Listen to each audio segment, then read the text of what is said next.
Jubilee साल 2025 जिसको pope Francis ने उम्मीद के ज़ायरीन का साल करार दिया है, तो हम खुदावंद की तारीफ़ करते हैं अपने इस चर्च के लिए जिसकी बुनियाद यीशु ने रखी, जिसको 2025 साल हो गए हैं। हम सब उम्मीद के ज़ायरीन हैं। हम खुदा का शुक्र अदा करते हैं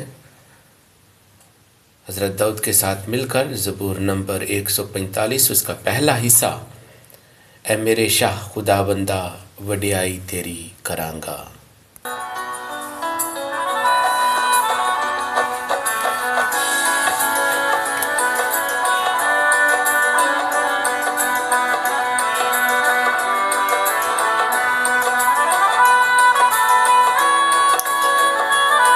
हम सब इस साल की जुबली की तैयारी कर रहे हैं ताकि हम आर्चडायसिस ऑफ लाहौर के साथ मिलकर इसे बड़े जश्न के साथ, शुक्रगुजारी के साथ सेलिब्रेट कर सकें।